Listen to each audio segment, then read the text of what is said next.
Well, hello and welcome. So it is 11 p.m. Eastern Daylight Savings Time in Australia. And I've got my countdown timer here, in 1 hour, 48 minutes, and 32 seconds, it will be the new year. Oh, sorry, it's got 58 minutes and 50 seconds. I don't know, it didn't refresh. I've been looking at it. So in less than an hour, we have got the new year. So I know that we've got various times, and a lot of you watch me from different parts of the world. And so some of you are just waking up, and some of you will be just going to bed. So I'll be going to bed soon, but I wanted to be here and celebrate the new year with you, or the Melbourne New Year.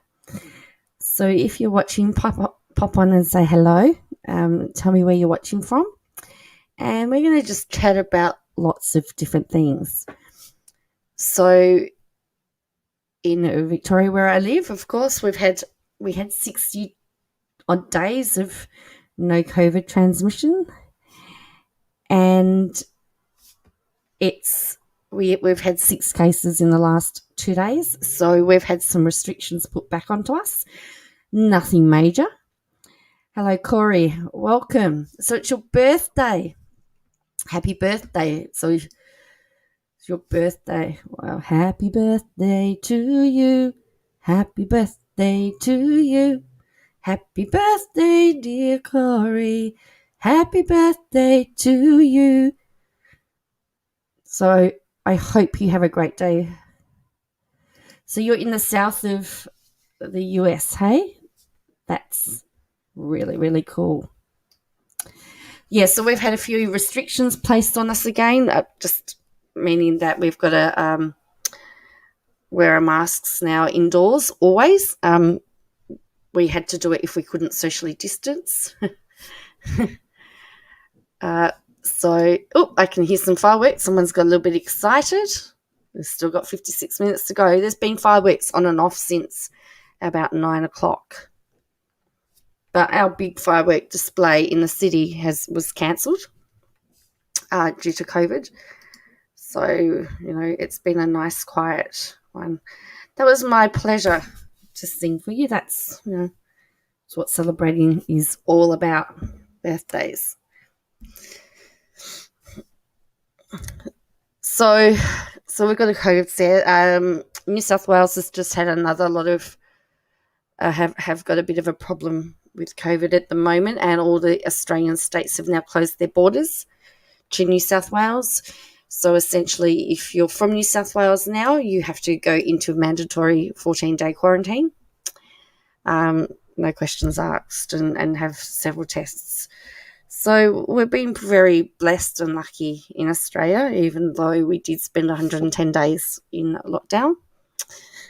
But anyway, in 55 minutes, it'll be 2021 in Australia. I know New Zealand have already had their new year.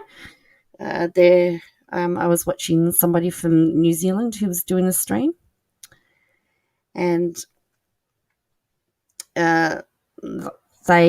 it got to 2021 and they went to bed.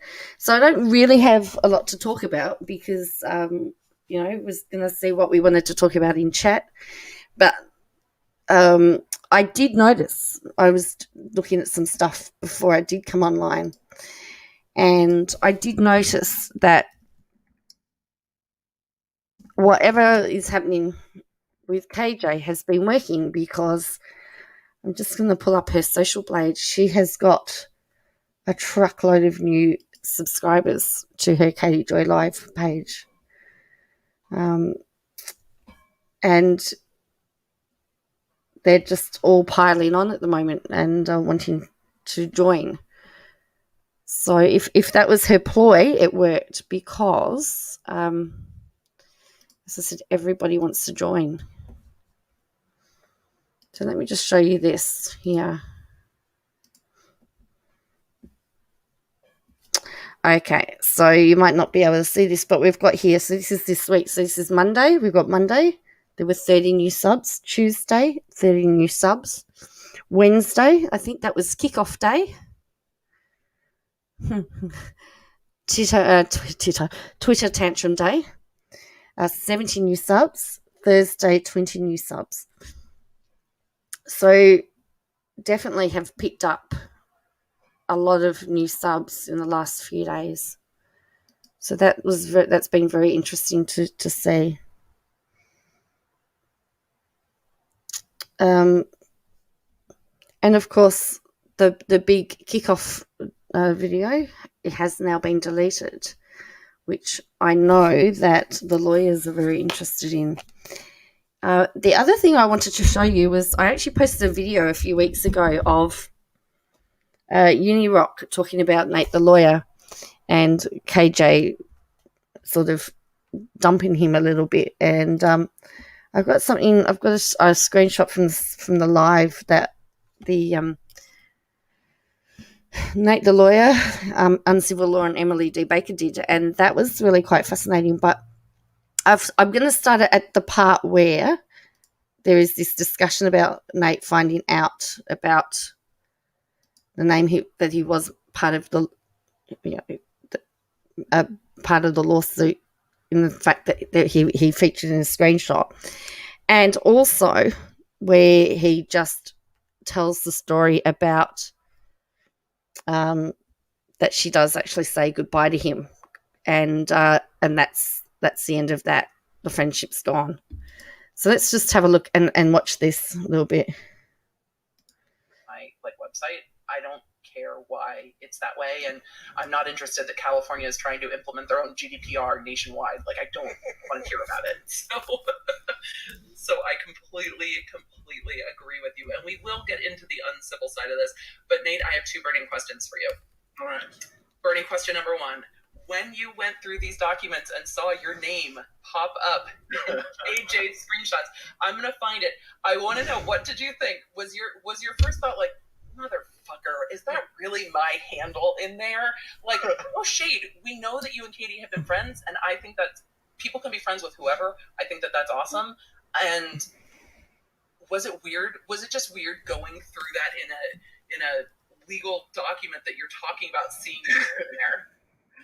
It was, because at first, Nick Requena, he's the one who asked us, Nate, you're in this lawsuit. I'm like, I'm in this lawsuit. Why would it be in the lawsuit? I'm not in any lawsuit. He's like, no, look at the picture. You're famous. I'm like, oh my God, I am in the lawsuit now. My hand is there. So yeah, it was a little weird. But it's interesting because it was actually a good thing for me too, because I think what would have happened if I had not told people that I was friends with KJ. And they saw that, right? Yeah. I think people have been killing me. Oh my God.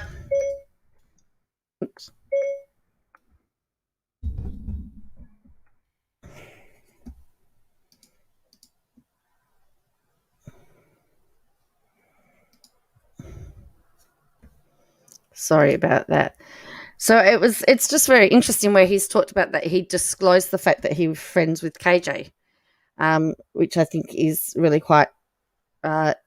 which is really good, because he did disclose that right at the start of all of this trouble. So that sort of saved him quite a bit of grief, because otherwise he could have been like T Detox or Mindy, been in a lot of trouble. He was my friend. But now people see, Nate was DMing her because she was my friend, and that's what I think, and that's what I always talk about when I talk about having audiences on YouTube. Just if you're honest with people up front, then when something like that does happen, they can see okay, you weren't trying to bullshit us. You were actually telling us something that was real.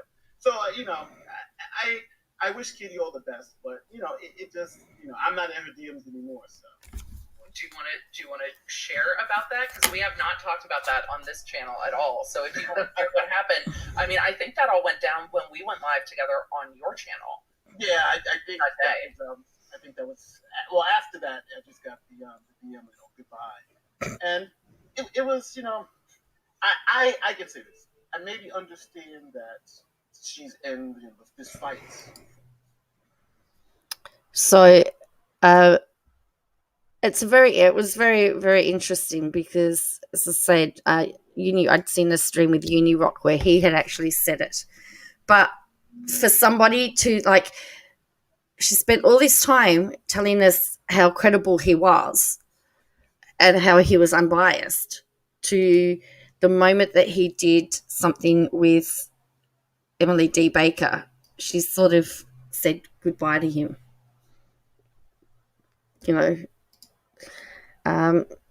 So I found that to be quite insightful. And there was, if you haven't seen the stream, go and watch it, because particularly about elements of the case was very, very, very, very interesting. Where they look at what could have happened, and they disagree on parts because they're different lawyers. They have different specialities, and they think about different things. So there was that part of it too. That was really, really interesting. So we're down to 48 minutes now. 48 minutes left of 2020 in Australia, and I'm pretty. This is the first year in a very long time that I've actually stayed up. Normally, I couldn't be bothered, but I thought I'll just see if any of my any of my YouTube friends are up. So it's great that you're joining me. And if you're catching this as a replay later on, thank you. Don't forget to hit like and subscribe and tell all your friends. I think I've just frozen up, haven't I?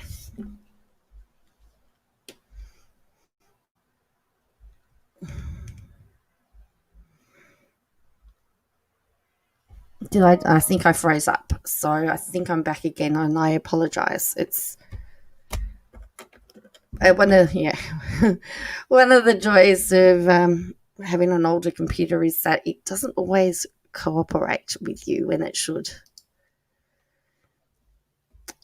So Corey, I'm just wondering, do you have any plans for your birthday, or are you in lockdown?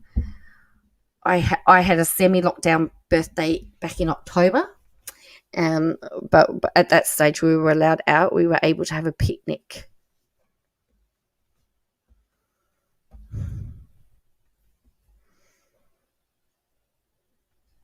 And so I could meet my family for a picnic, which was really, really good. I hope this isn't jumping around too much.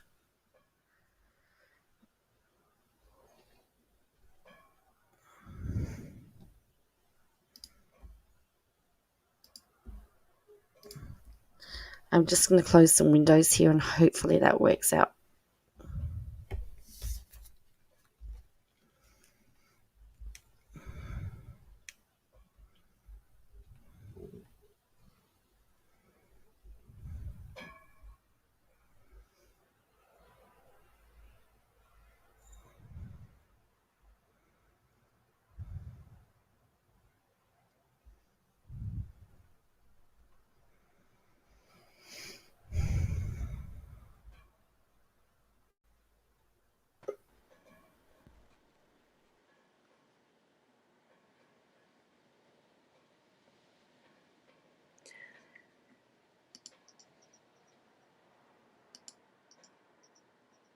Okay.